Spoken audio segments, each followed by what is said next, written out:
Google possède une grande base de code contenue dans des millions de fichiers sources. À partir de ces fichiers sources, beaucoup d'autres fichiers compilés sont produits et certains fichiers compilés sont ensuite utilisés pour produire d'autres fichiers et ainsi de suite.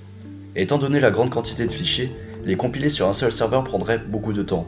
Pour l'accélérer, Google distribue les étapes de compilation sur plusieurs serveurs.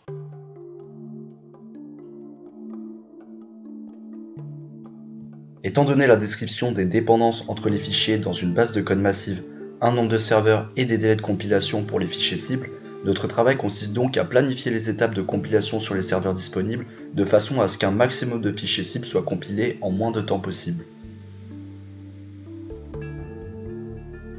Pour ce projet, nous avons décidé de travailler chacun de notre côté, c'est-à-dire que chacun réfléchissait à son propre algorithme de résolution pour ne garder au final que le ou les algorithmes proposant le meilleur score pour au moins l'un des fichiers à traiter.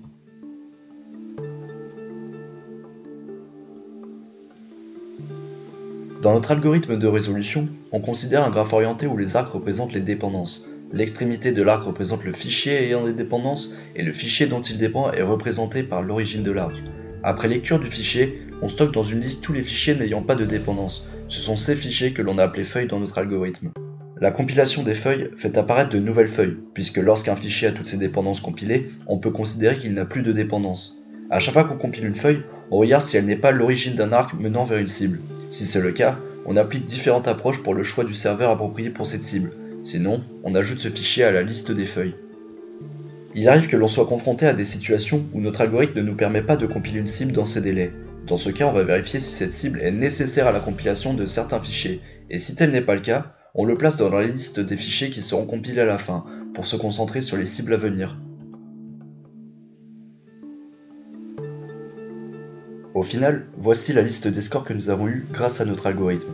Nous avons rencontré quelques problèmes pour le fichier intriguing où l'on a eu 0 points. Cela s'explique au fait que seule une des cibles peut être atteinte et cela nécessite de changer plusieurs instructions dans notre algorithme pour pouvoir se focaliser seulement sur celle-ci.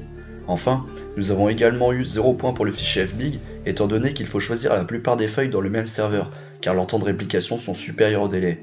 Or, notre algorithme utilise une autre méthode de répartition des fichiers.